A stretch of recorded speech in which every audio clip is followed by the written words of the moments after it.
Dia hanya telepon, Bun aku mau ke rumah. Tapi akan aku tahu suara dia di saat kapan dia tuh happy, kapan dia tuh lagi sedih kan. Justru anak-anak tuh penguat aku di 1 tahun pertama. Kalau nggak ada mereka mungkin terjadi beneran perpisahan itu. Cari uang bantuin mamaku yang dia masak, aku jualin di sekolah kan. Aku waktu itu sekolah bagus. Aku malu gitu saat itu untuk, duh aku jualin ini bilang apa ma?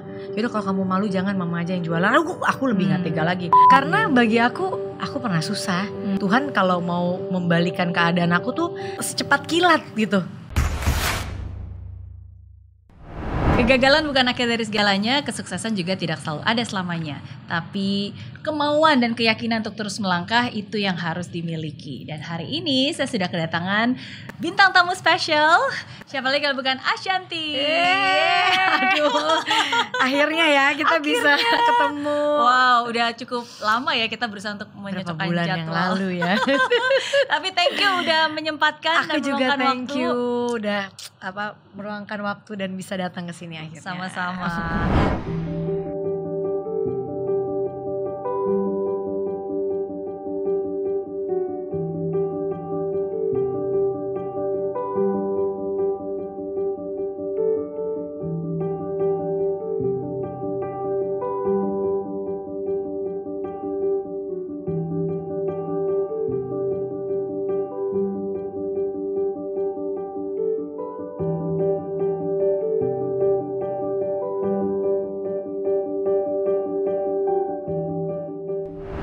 Sehat? Alhamdulillah sehat. Puji Tuhan sehat Sehat, ya. Ya, karena kemarin kita ini sempat concern dan saya juga sempat concern karena Mbak Ashanty kan juga sempat sakit. Benar, berarti kan ini COVID benar. yang kedua ya. COVID kedua. COVID yang kedua. Nah, tapi yang lebih concern adalah bukan cuma sakit tapi lagi sakit pun masih disakiti.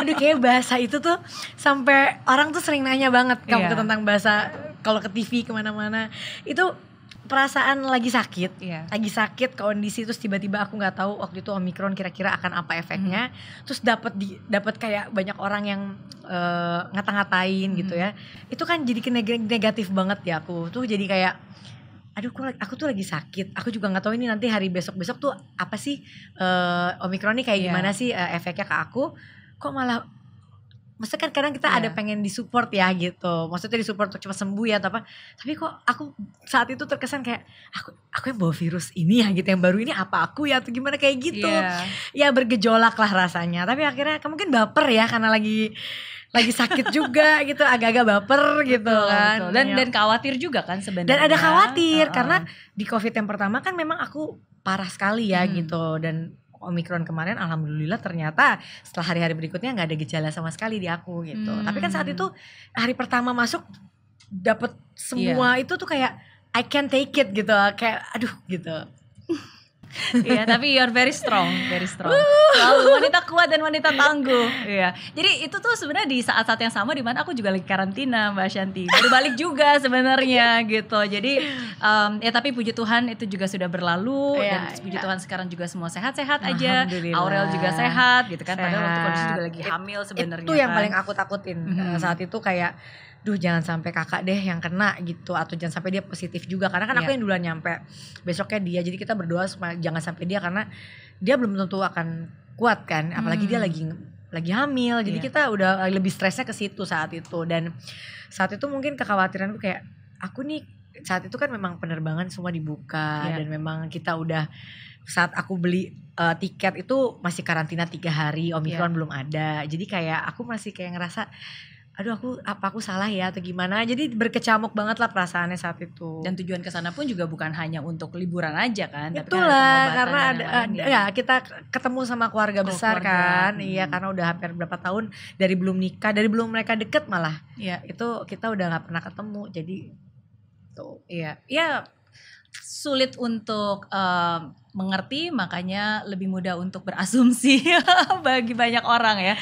Iya, tapi mungkin tapi okay. Iya, tapi aku sih kalau kayak banyak orang mungkin yang sudah capek juga dengan kondisi ini. Akhirnya ya udah deh, ini ada yang lagi bisa dihantem, udah iniin aja karena nggak tahu mau emosi kemana gitu. Wajar karena mungkin mereka juga capek ya dengan kondisi ini kita. Tapi kalau kata-katanya terkadang sangat-sangat nggak etis menurut aku, itu yang aku kurang setuju gitu. Tapi kalau kayak cuma masih yang bisa aku tolerir tuh kayaknya ya sudahlah, itu kekesalan mereka yang mereka bisa tujukan waktu itu ke aku. Cuma yang aku memang sedih saat itu adalah kenapa dari semua orang, mungkin banyak juga yang kena saat itu, teman-teman ya, orang-orang kok namaku bisa keluar ya saat itu, padahal kan harusnya identitas kita tuh nggak boleh dipublikasi kalau atas tidak persetujuan kita gitu. Iya, tapi again seorang Ashanty selalu bisa mengubah setiap ujian menjadi sebuah kekuatan, dan akhirnya itu yang membuat sekali lagi berkali-kali hidup memberikan ujian, tapi ya itu cuma bisa menambah kekuatan juga. Benar. Dan jadi pembelajaran juga, dan jadi kekuatan juga bagi orang lain. Benar. Iya, dan ini juga salah satu alasan kenapa saya salut banget, karena terakhir kali saya ketemu sama Aurel, dan waktu itu kan dia selalu cerita di saat-saat sulit, dimana waktu itu dia juga mungkin banyak dapat hujatan, banyak orang selalu berpikir yang negatif, dimana dia bisa mendapat kekuatan ya dari Bunda Ashanty yang selalu memberikan kekuatan, menenangkan gitu. Dia tuh kuat. Dia tuh anak yang kuat. Dari kecil aku ketemu dia tuh, dia sudah menjadi anak yang kuat. Jadi aku tuh aku hanya menjadi support system buat dia untuk lebih menguatkan lagi gitu. Karena sekuat-kuatnya dia, dalam hatinya dia pasti fragile kan gitu. Jadi aku hanya support tambahan lah gitu. Tapi untuk seorang anak saat itu yang aku ketemu kelas 6 SD sampai dia besar, dia adalah anak yang kuat gitu. Jadi emang udah ada di dalam dirinya dia gitu. Tapi Mbak Ashanty yang memberikan supportnya untuk mengeluarkan dan mengingatkan kepada dia bahwa she's a very tough woman. Betul. Makanya aku selalu mengimpikan dia saat itu untuk menikah juga, mungkin dengan orang yang salah satunya seperti suaminya sekarang gitu. Karena banyak hal yang mungkin dari orang tua dia nggak terlalu dengar, tapi kalau dia ketemu jodohnya yang saat kayak aku ketemu Mas Anang, itu akan luar biasa gitu. Jadi sempat pernah ngasih wejangan, kamu kalau cari suami caranya harus kayak gini gitu. Iya, jadi aku tuh gak tahu kenapa saat dia deket sama suaminya itu, aku nggak pernah ngelihat dia dengan cowok, dengan dia deket sama orang terus aku kayak, Kak kamu harus nikah sama dia, tuh nggak pernah seumur hidup kan. Jadi kayak selalu aku tuh kebanyakan kayak, duh Kak enggak deh kayaknya, kayak enggak deh gitu, selalu kayak gitu. Tapi ya udahlah, kan anak namanya masih muda ya. Tapi saat dia ketemu sama Atta saat itu bikin konten bareng gitu di depan aku, baru pertama kali ketemu, aku ngeliat mereka ngobrol, terus aku kayak gini, pas Attanya pulang, Kak kayaknya kamu kalau dapet jodoh, kayaknya dia jodoh kamu deh, aku bilang. Wow. Apaan sih Bun, katanya. Nggak tahu ya Bunda ngelihatnya dia kalau sama kamu tuh kamu jadi orang ini kan orangnya kurang berambisi, terus kayak agak mager kan. Terus kalau kita kadang orang tua mau ngasih tahu dia kayak ya ntar gitu. Tapi kalau dia dapet suaminya kayak abang, dia akan beda gitu. Karena aku juga dulu orang yang kayak gitu, mageran, gak bisa apa-apa tuh kayaknya gak bisa. Dulu kayak nyanyi adalah gitu. Tapi Mas Anang tipe orang yang kayak ayo harus gini. Nah itu ada aku lihat di suaminya sekarang gitu. Jadi aku kayaknya kamu kalau sama dia kamu bisa jauh lebih semangat, jauh lebih bisa potensi kamu bisa kamu keluarkan. Dan alhamdulillah gitu. Oke. Dan bisa menjadi, sekarang untuk nikah di usia muda itu kan juga aku orang yang paling anti saat itu. Sebelum dia kenal abang kan selalu, Bun pengen nikah muda, iyain aja, orang jodohnya belum ada. Iyain aja gitu. Tapi pada saat itu ya akhirnya aku bukan memikirkan nikah mudanya lagi gitu, tapi lebih ke oke deh gitu. Maksudnya ya udahlah, ini udah memang kayaknya udah jadi jodohnya, dan bagus lah karena kan memang saat itu aku juga yang maksudnya kayaknya memang semenjak sama Abang Atta gitu, Aurel jadi lebih mau shoot, mau ada yang dia lakuin gitu, ada purpose-nya lah di dalam hidup gitu. Iya. Jadi lebih terarah, ya kan. Jadi segala macam bakat, potensi, energinya, ya udah ada salurannya gitu. Jadi mereka tuh saling menyelamatkan sebenarnya. Yang ini dan ini tuh kayak menyatu aja gitu. Gitu. Terus ya jadi lebih besar kan gitu. Emang udah jodoh. Namanya sama-sama AHA. Keluarganya rame gitu kan. Jadi sama kayak kemarin kita ke Turki, aku tuh juga gak menyangka pertemuan keluarga kemarin akan seindah yang kemarin kita ketemu gitu. Karena ternyata banyak yang ya namanya gak pernah ngobrol bareng kan ya, walaupun udah pernah ketemu keluarganya tapi gak pernah ngeblend ngobrol bener-bener deep gitu. Saat ketemu kayak kita melihat banyak hal-hal lain yang luar biasa gitu. Apa nasihat yang paling diingat yang Bunda Ashanty kasih ke Aurel sebelum dia nikah?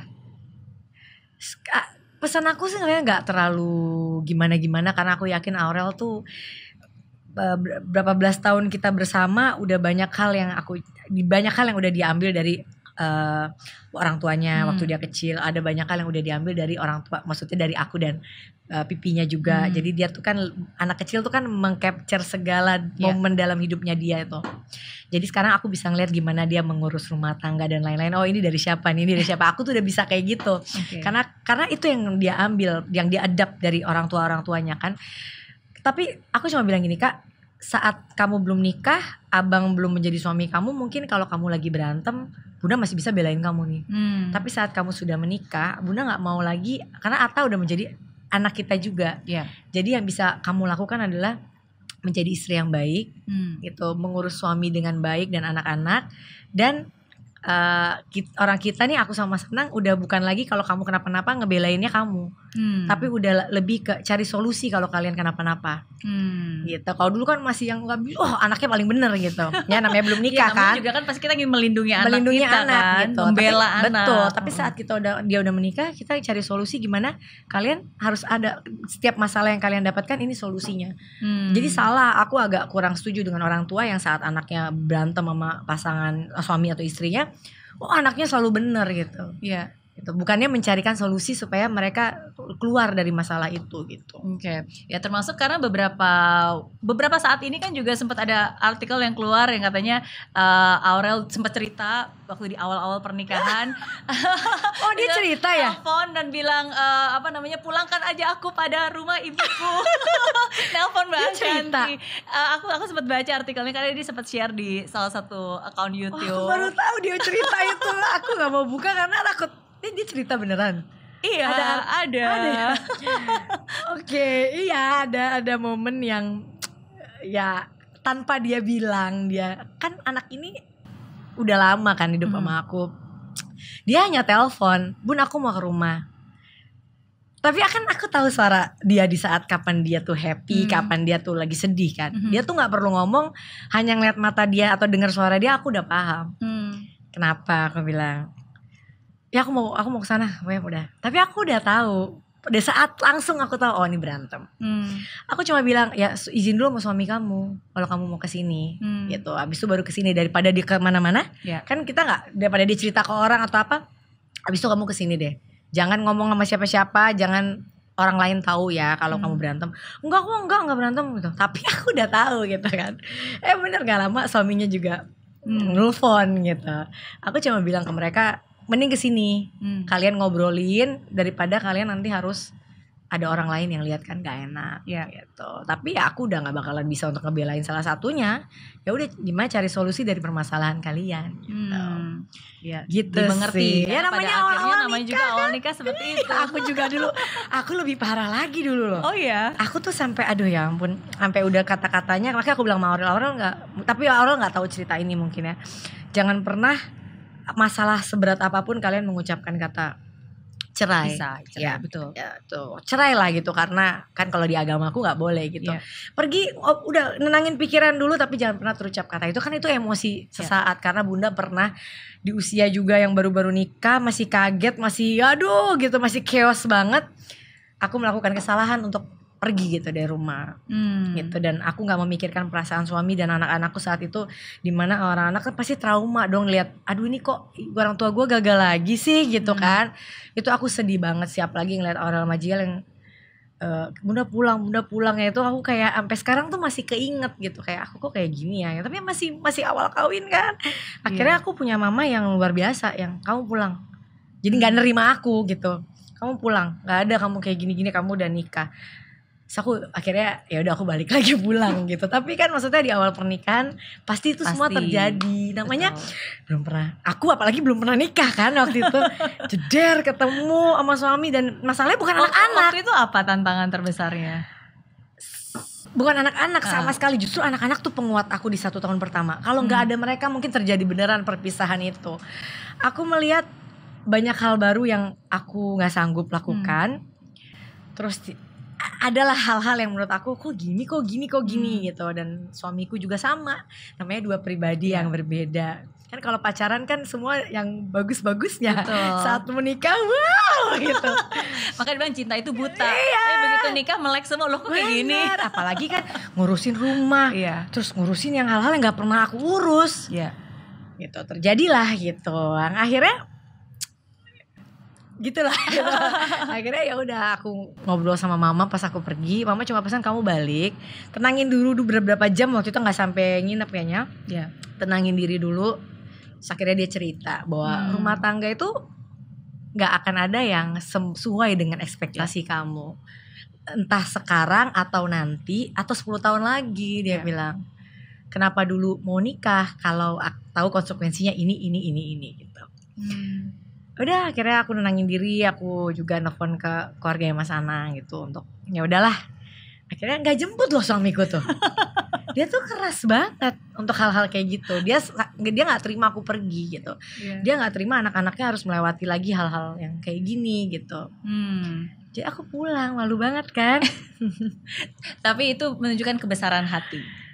Bahwa akhirnya ya udah, yang keluarga pernikahan ini itu jauh lebih berarti daripada ya kepuasan hati. Ya udah gue yang menang gitu kan. Ya, walaupun harus kembali sendiri. Dan aku kembali buat anak-anak sih saat itu. Aku kayak aduh, pandangan mata mereka saat aku pergi tuh kayak keinget terus tuh di dalam aku, kayak aduh kok aku kayak gini sih sama mereka gitu. Kayak sedih banget lah aku saat itu. Jadi sebenarnya aku bilang aku pulang bukan buat kamu ya, aku pulang karena anak, masih gengsi ya. Aku pulang karena anak-anak nih gitu. Akhirnya kita ngobrol dan dia juga ngeliat dia udah ngalah nih pulang kan. Baru dia mengalah untuk kita ngobrol baik-baik sih saat itu gitu. Tapi ya akhirnya itu adalah terakhir kali kita mengucapkan kata pisah sampai hari ini. Akhirnya ya berantem pasti ada, tapi udah nggak ada yang kayak pergi dari rumah gitu. Iya, dan pada akhirnya ya tidak ada permasalahan yang tidak bisa diselesaikan, asalkan dua-duanya mau membicarakan. Karena dan harus ada salah satu yang mengalah. Harus ada yang mengalah. Benar. Kalau dua-duanya keras sih pasti bubar. Iya, ya itu saya selalu bilang Mbak Ashanti, karena kalau pas lagi pacaran, wah dua-duanya saling mengalah. Iya. Tapi kalau udah nikah, wah saling mengalahkan gitu kan. Gue dulu aku ngambek dikit dijemput sama dia. Kurang parah gak? Oke mama, aku ngambek kamu jemput, sekarang kamu udah kawin. Wah jadi ungkit-ungkitan gitu kan. Iya. Gak sehat sih. Iya. Tapi itu satu hal yang disyukuri, dan tahun ini 10 year anniversary. Yes, 10 tahun. 12 tahun bersama bareng, 10 tahun pernikahan. Wow. Dan kenapa aku selalu ngomongnya tuh 12 tahun? Karena kita tuh dari awal ketemu sampai menikah sampai hari ini tuh kita tak bener-bener setiap hari bareng. Kayak gak pernah ada waktu yang gak bersama gitu. Jadi menurut aku itu aku hitung. Karena gak mudah kan, setiap hari ketemu loh 12 tahun gitu. Gak bosan. Itu juga selalu orang juga nanya ke saya gitu kan. Karena kan saya sama suami juga bersama kan. We are in a business together gitu kan. Dan apalagi kita komunikasi, bicara, diskusi selalu bersama gitu ya. Sometimes orang bertanya, kok bisa sih? Padahal gak ada me time-nya ya kan, gak ada ininya. Itu gimana tuh cara Mbak Ashanti membalance atau mengharmonize hal itu, bisa tetap bersama tapi ya saling melengkapi. Bagi aku gini, aku juga orang tuaku berpisah dan aku tahu sekali semua yang pasti konsekuensinya terjadi pada anak-anak dari orang tua yang berpisah. Apalagi kalau orang tuanya berpisah nggak baik-baik, pasti kita akan kehilangan bukan kasih sayang mungkin tetap sama ya, tapi momen dengan orang tua kita gitu, dimana susah lah itu tergantikan. Pada saat aku punya komitmen untuk menikah, aku cuma bilang aku harus cari suami yang setia, karena aku tuh orang yang paling, kalau pasanganku selingkuh, aku pasti nggak akan bisa untuk nggak tahu ya, tapi aku kayaknya nggak akan bisa untuk tetap bersama. Jadi kenapa saat itu aku memilih Mas Anang? Mungkin ada banyak cowok-cowok di luar sana yang lebih ini, lebih itu, tapi saat nikah aku nggak tahu apa yang terjadi dengan aku. Kalau ini aku udah punya picture dia setia. Mudah-mudahan dia adalah suami yang setia. Dia juga sayang sama anak-anaknya. Jadi saat itu pada saat aku menikah dan sampai hari ini, kenapa aku bisa tetap mempertahankan rumah tanggaku walaupun kita tetap ada perselisihan dan lain-lain. Aku selalu berpikir bahwa aku nggak mau anak-anakku menjadi korban dari apa yang aku rasain. Dan satu itu, yang kedua, mungkin orang di luar sana banyak yang lebih ini, lebih itu, lebih ini, lebih itu. Tapi bagi aku apa yang aku dapatkan ini udah lebih dari cukup kok. Mungkin tidak secara yang lain-lain, tapi sosok dia, bagaimana cara dia untuk bisa berkomunikasi, dan dia itu selalu apa-apa bunda, apa-apa tuh aku, apa-apa ya udah kita ngobrol sama bunda dulu deh. Aku tuh selalu dikasih ruang untuk dilibatkan dalam keputusan apapun. Dia bukan tipe yang keputusan sendiri, enggak. Iya, udah ngikut aja gitu ya. Dan itu kan susah loh laki-laki begitu. Dan dia terbuka akan segala hal. Dan dia setia. Dan dia juga sama anak-anaknya bisa sebegininya kan. Jadi menurut aku apa sih yang aku cari? Memang kalau sesaat-sesaat akan banyak lah gitu ya, tapi masa kita mau hidup untuk itu sih? Kan aku berkomitmen dengan anak-anak, aku juga bertanggung jawab dengan apa yang sudah aku sumpah saat aku menikah gitu. Jadi bagaimana aku buat momen dan keadaan untuk bisa terus, walaupun ya cinta pasti nggak mungkin kayak di awal, bohong kalau kita terus gitu, tapi tetap ada. Dan bagaimana cinta itu bisa kita jaga keharmonisannya, bisa kadang-kadang tiba-tiba yuk kita dinner berdua, walaupun berantemnya setiap hari ada, chaosnya hal kecil, makanan. Biasa paling sering berantem apa? Makanan. Atau dia sekarang kan udah mulai lebih sensitif, kayak kamu kok kayaknya nggak mikirin aku sih, kamu nggak sayang ya, jadi kayak gitu. Padahal dulu cuek loh dia. Sekarang kayak agak kebalik gitu. Tapi siklus orang kan berubah-berubah ya gitu. Kadang akunya gimana, dianya gimana. Jadi kita selalu ngobrol berdua. Abis selesai kita kayak agak berantem gitu, kita selalu ngobrol berdua, kenapa sih kita kayak gini, yuk kita cari solusi supaya kita ke depan jangan masalahnya ini terus gitu. Jadi mungkin komunikasi itu yang paling penting, karena kalau salah satu udah nggak mau denger ya udah nggak bisa gitu. Sifat apa dari Mas Anang yang paling Mbak Ashanty suka? Yang paling aku suka, dia tuh mau denger orangnya. Terus dia tuh apa ya, dia tuh kalau mungkin karena dia cinta banget kali ya gitu, aku ada amannya tuh di situ. Jadi dia tuh kayak apa-apa tuh selalu kayak melibatkan aku. Terus kayak dia pergi gitu, aku nggak ada kamu nih nggak enak gitu. Atau pokoknya apa-apa tuh dia selalu melibatkan aku. Dan dia selalu kayak sangat-sangat menghargai istrinya. Itu dia, istrinya tuh segalanya lah buat dia.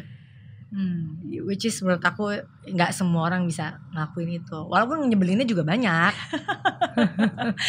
Lagi-lagi kan gak ada yang sempurna. Gak ada yang sempurna, ya jadi kan? Kesempurnaan cuma kalau bagi aku ya kesempurnaan cuma milik Allah. Kita kan cuma manusia ya gitu. Ya, tapi itulah pernikahan kan, ketika dua orang dengan ketidaksempurnaannya memutuskan untuk hidup bersama. Benar. Gitu kan, menerima ketidaksempurnaan itu dan ya saling melengkapi dan membuat bahagia satu sama lain lah. Iya. 10 tahun menikah, 12 tahun bersama, dan sebentar lagi udah menjadi cucu. Udah mau punya cucu. Wow. Bentar lagi udah mikir belum nih nanti mau dipanggil apa? Udah Nenek, dong. Oma. Dipanggilnya Grenda. Grandma Bunda. Wow. Oke. Kalau gitu satunya apa? Grandpi. Ngait Grandpi ya, belum tahu karena dia maunya aku mau dipanggil kakek katanya. Sekarang tuh kan Indonesia banget. Masa Grenda ke kakek nggak match, aku bilang. Tapi lebih dibanding panggilan itu kadang yang lebih bikin kita bahagia campur terharu gitu, kayak ngeliat Aurel yang kayaknya waktu tuh cepet banget gitu. Masih sekolah, tiba-tiba nikah, tiba-tiba dia udah jadi ibu, dan siklus dia berubah terus tuh. Apa ya rasanya dia, bagaimana dia men-treat dirinya dia dan orang-orang sekitarnya.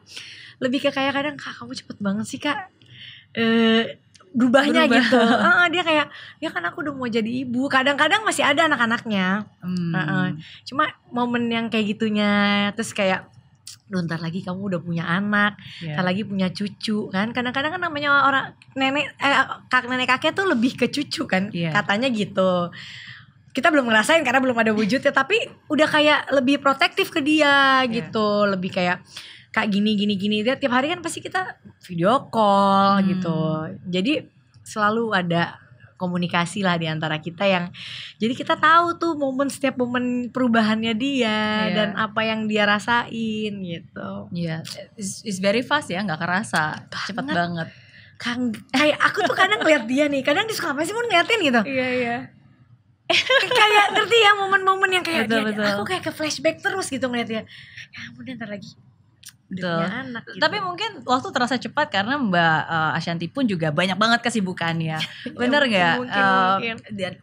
Maksudnya kita berbicara tentang bisnis ASICS aja ya. Nyebutnya pasti asik kan? Beda-beda. Oh beda-beda. Oh beda-beda. Kayak cake shop kita nih, insyaallah kita udah mau buka 10 cabang tahun ini.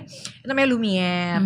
Terus ada ayam asiks. Terus kalau kuliner ya. Kalau ada slimming, ada kosmetik, ada skincare yang expert. Dan sekarang kita lagi ke dunia baru, dunia metaverse. Ada tokennya segala ya. Token asik. Alhamdulillah. Gitu. Emang ini ya, kalau saya bisa bilang salah satu definisi superwoman, ini salah satu. Makanya baru ngeluarin lagu kan? Iya makanya. Superwoman. Iya. Tapi memang how do you manage your time? Gimana cara memanage energi dan memanage waktu? Karena kan ada banyak banget. Itu pun juga bisnisnya pun juga ada banyak. Terus masih nyanyi juga, masih ngurus 2 anak juga balita, ditambah 2 anak juga yang remaja. Azriel masih ada. 4 tetap 5 sebenarnya. Masih ada suaminya juga. Orang tua tuh anaknya mau kawin mah tetap aja anak. Tetap ada ngurus-ngurusnya kan. Iya, betul. Jadi kan wow, banyak. Terus ditambah masih ngurus suami juga. Itu anak lagi. Anak paling gede. Iya kan? Jadi apa nih rahasianya? Aku tuh sebenarnya nggak tahu kok aku bisa capable buat multitasking untuk kayak ngurus rumah, sampai suamiku kayak kamu tuh ngurus urusan dapurnya aku masih ngurus sendiri loh gitu. Sebenarnya itu adalah capek. Kalau ngurus rumah, ngurus anak itu adalah capek yang menyenangkan ya. Maksudnya kita kan nggak akan hitungan untuk ngurusin suami dan anak-anak ya. Tapi kalau ngurusin bisnis, alhamdulillahnya sih memang kalau dulu aku lebih senewan karena semua ngurusin sendiri. Kalau sekarang kan udah punya tim juga yang udah bisa aku mendelegate apa kerjaan-kerjaan aku. Alhamdulillah udah ada semuanya lah ininya. Jadi aku tetap ngeliat, ngawasin, tapi udah nggak terlalu interfere ke dalam. Kecuali kayak bisnis-bisnis baru yang masih dibutuhkan energi dan semua fokusnya kita. Nah, itu agak menyita waktu. Tapi karena dulu tuh aku nggak suka bisnis loh. Aku tuh dulu bener-bener udah sebelum Mas Anang ya agak mager-mager, terus tiba-tiba nyanyi. Terus duetnya lagi kenceng, tiba-tiba ya namanya manusia kan siklusnya naik turun ya. Aku ada di momen yang kepepet sebenarnya waktu itu. Kepepet yang aduh uangnya udah habis-habisan, bangun rumah dari duet. Terus kita down banget saat itu. Terus kita ngapain ya gitu. Aku gak bisa bisnis nih yang aku bilang. Tuh ngerjain apa ya? Coba kamu sukanya apa? Aku suka kecantikan. Aku bilang kamu kan ngerti. Yaudah kita bikin ini deh. Waktu itu kita bikin masker biasa. Kita juga itu Aurel Gel yang bungkusin, bisnis rumahan banget. Gak nyangka bakalan booming. Wow. Berawal dari itu sebenarnya. Iya, karena benar-benar gak punya duit waktu itu. Terus tapi harus bikin sesuatu yang aku suka kan. Terus kalau bikinnya aku sukanya makan, aku bilang. Terus kita mau jual apa? Aku sukanya pakai kecantikan. Ya udah kecantikan dulu deh. Jadi dia yang support dari belakang ngerjain bisnisnya, kita yang promosi. Anak-anak tuh yang bungkusin apa dari nol banget. Bisnis pertama itu. Ya tapi semua hal besar di awal dari keberanian, ya kan. Dan apalagi melakukan sesuatu yang memang Mbak Shanti suka, ya kan. Benar. Iya. Dan sekarang sekarang ada banyak bisnisnya. Alhamdulillah. Tapi benar loh, kita harus ngelakuin yang kita suka. Dan aku harus ngelakuin bisnis yang aku pakai. Jadi kebanyakan aku gak kayak nyobain misalnya makanan atau aku buat makanan deh. Harus yang benar-benar. Jadi orang tuh kenapa banyak yang beli produknya aku karena mereka kalau Bunda bikin tuh pasti totalitas karena aku coba, aku pakai baru aku jual, aku berhasil aku jual, atau makanan nih misalnya enak banget baru aku jual gitu.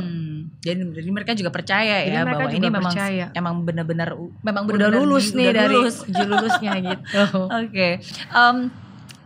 Di mana atau dari mana Mbak Shanti bisa dapat kekuatan atau di saat paling down itu mungkin sebelum itu ya udah titik terendah yang mungkin pernah Mbak Ashanti alami itu apa? Titik terendah itu aku pernah di saat aku SMP atau SMA ya. SD kan orang tua aku berpisah. Terus kita pernah saat itu bayangin anak yang maksudnya orang tua aku yang punya segalanya. Terus tiba-tiba pas berpisah papaku juga banyak ketipu orang, hancur-hancur, drop dan saat itu tuh aku bener-bener down banget gitu, bener-bener down. Aku ikut mama kan.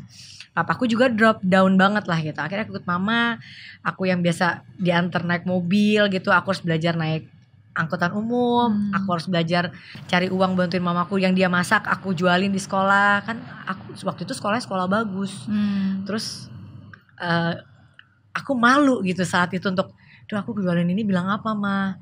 Yaudah kalau kamu malu jangan mama aja yang jualan. Aku lebih gak tega lagi. Ibuku tuh segalanya buat aku. Jadi karena saat itu kan beliau adalah ibu dan bapakku saat itu, karena aku maksudnya papaku udah berpisah dan papaku waktu itu lagi down banget juga, akhirnya lagi fokus dengan bagaimana bisa kembali lah gitu. Jadi aku waktu itu saat benar-benar berdua sama mama, muter otak waktu SMP, muter kepala apa yang harus dilakuin gitu. Ya udah akhirnya memberanikan diri untuk belajar naik angkot. Mamaku nggak tega, nangis dia hari pertama dia nganterin aku ke ujung, kita tinggal di komplek, anak komplek lah saat itu gitu kan. Terus mamaku nganterin kayak diem-diem gitu, apa naik ojek aja ya San, katanya ojek mahal mah, aku bilang naik angkot lebih murah. Terus dia nganterin aku ke depan tapi dia nangis. Itu momen momen yang gak tega. Terus gimana kayak kamu nanti bilangnya apa, waktu itu aku berawal dari 10 box mie doang. Akhirnya teman-temanku tuh baik-baik mau untuk udah deh kita beli. Akhirnya aku bawa 20-30 box ke sekolah untuk jualan. Itu kan momen-momen yang menurut aku nggak mudah loh buat aku, dari yang kayak berada aku nggak pernah tinggal di Indonesia kan. Karena papaku waktu itu kerja di UNICEF, kita baru pindah juga aku SD. Terus nggak lama papaku drop gitu. Jadi ya itu momen-momen yang aku harus struggle banget umur masih muda. Tapi ternyata Tuhan memberikan itu ke aku di saat aku menikah, aku down, aku dengan mudahnya dan nggak malu untuk ayo kita ngerjain sesuatu gitu. Jadi karena proses itu gitu. Proses yang tidak mudah, tapi itu yang membuat Mbak Ashanty kuat. Dan akhirnya juga menguatkan bukan cuma Mbak Ashanty tapi ya semuanya. Aurel lah, benar, kan, anak-anaknya semua. Dan alhamdulillahnya ya itu Aurel JL menjadi aku di berapa puluh tahun yang lalu itu. Dia bungkusin mereka yang packingin, mereka yang stikerin tanpa ada malu bun. Terus promoin tanpa ada kayak aduh ngapain sih, enggak. Jadi benar-benar hanya ada Mbak satu di rumah, Aurel, JL sama aku berempat sampai begadang-begadang karena pesanannya banyak banget kan. Pesanan yang ngatur kerjaannya gitu. Tapi itu satu hal yang banyak orang salut juga sih kepada Mbak Ashanty, tetap rendah hati, dermawan. Apapun juga posisinya tetap rendah hati lah, humble. Karena bagi aku pernah susah. Apa yang mau Tuhan kalau mau membalikan keadaan aku tuh secepat kilat gitu. Saat orang tua aku jatuh tuh kayak brek gitu. Saat aku waktu baru-baru nikah juga brek gitu kan. Jadi kayak apa yang mau disombongin suatu saat juga aku bisa berubah keadaannya gitu. Jadi aku udah di tahap yang udah nggak mikir ke arah gitu. Udah lebih kuat lah gitu. Karena aku udah pernah 2 kali gitu mengalami hal yang sama. Jadi ya udah kalau ada ketiga 4 kali insya Allah bisa kuat lah gitu. Oke. 2 pertanyaan terakhir buat Mbak Ashanty. Yang pertama berarti apa definisi superwoman menurut Mbak Ashanty? Definisi superwoman tuh mungkin lebih ke perempuan ini kan akan menjadi ibu, akan menjadi istri. Jadi kita tuh diberikan sama Tuhan sebenarnya kelebihan-kelebihan yang tanpa kita sadari itu ada di diri kita. Cuma keluarnya tuh kapan gitu. Kayak aku mengalami harus jadi istri, harus jadi ibu, harus kerja at the same time, harus ngurus segala sesuatunya, harus nyanyi, tapi masih bisa mengatur segala sesuatu dengan baik gitu.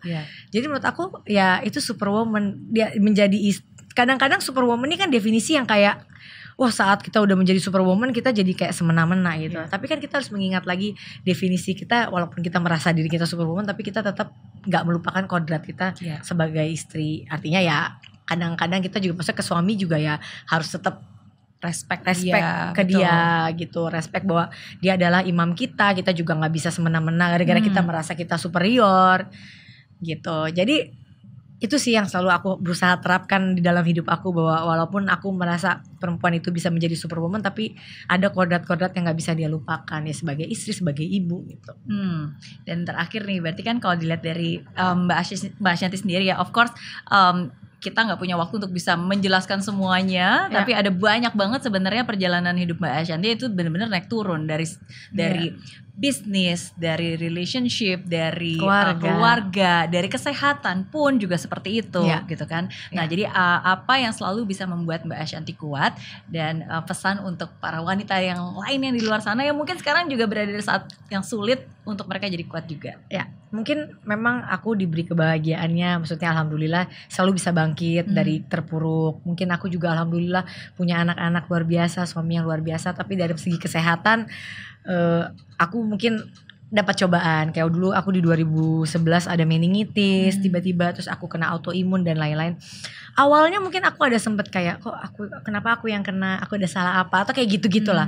Tapi semakin waktu berjalan aku kadang Allah itu udah terlalu baik sama aku gitu.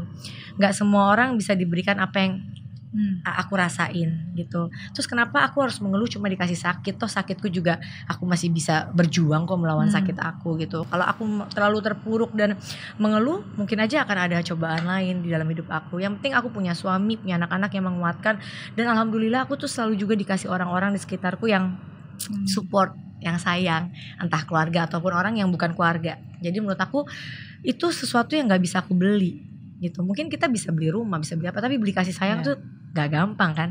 Beli rumah bisa pakai uang, beli mobil bisa pakai uang, tapi beli kasih sayang dari suami, dari anak, dari orang sekitar nggak bisa pakai uang. Itu harus, itu tuh terjadi begitu aja. Jadi bagi aku itu adalah suatu kekuatan yang buat apa aku harus mengeluh gitu. Selama aku masih dikasih napas, masih dikasih kehidupan, ya aku gunakan sebaik mungkin tuh. Kayak gitu sih. Jadi buat perempuan-perempuan yang sekarang buat perempuan yang lagi berjuang. Percaya, aku selalu yakin bahwa aku selalu percaya kata-kata setiap cobaan itu pasti dikasih sesuai dengan kemampuan kita gitu. Jadi kenapa ada di agamaku ada ayat itu, artinya bagi kita pasti kita bisa melewati itu gitu. Jadi jangan gampang ngeluh kayak aduh kenapa aku, aduh kenapa begini, kenapa, jangan kebanyakan aduh. Lewatin aja gitu, lewatin, berdoa dan terus berusaha gitu. Iya. Berarti kurangin aduh, banyakin ayu gitu ya. Iya, kalau kita kebanyakan aduh, kita negatif terus kan. Tapi gak, aku bisa gitu. Sama kayak saat aku kemarin kena COVID yang pulang. Saat hari pertama aku wah aku negatif banget dalam diri aku. Yang kedua, hari kedua aku gak bisa. Aku harus lewatin ini. Ini bukan apa-apa kok. Gak kelihatan kok yang nulis, ngapain sih lu? Harus stres gitu. Nah itu aku langsung imunku bertambah tuh. Gitu. Apa yang kita fokuskan itu yang kita rasakan. Kalau kita fokusnya jelek-jelek, masalah-masalah, ya pantesannya kita jadi stres. Benar. Tapi kita fokus kepada ya udah orang-orang yang masih cintai kita, apa yang kita masih punya, ya kan? Tiba-tiba oh iya ternyata nggak sesusah itu kok. Benar. Dan kita bisa kok jalanin gitu. Iya. Thank you so much sekali lagi Mbak Ashanty. Thank you. Sukses buat semua usahanya. Terima kasih. Juga buat tokennya. Ini banyak yang aku sharing yang orang gak tahu loh. Oh iya. Iya kayak masa kecil itu aku gak pernah cerita sedetail itu tuh. Thank you so much. Semoga bisa bermanfaat buat orang yang nonton. Pasti. Dan tentu saja jangan lupa untuk subscribe channelnya Mbak Ashanty. Thank you The Hermansyana. Dan jangan lupa subscribe juga ini channelnya Mbak Mary Riana. Tadi lupa ya kita ngomong di situ. Aku tambahin. Gak apa-apa. Thank you so much. Iya, dan siap-siap bentar lagi jadi Nenek Granda. Oke. Thank you. Dan saya selalu percaya setiap orang punya cerita dan setiap cerita selalu membawa pelajaran berharga. Semoga cerita dari Ashanty hari ini membawa pelajaran berharga buat Anda semua. Tetap semangat, fight till the end, never give up. Bye.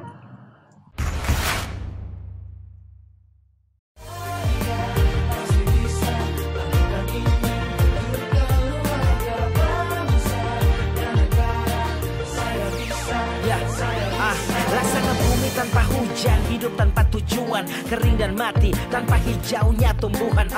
Demikian kalau mimpi tak kunjung terjadi.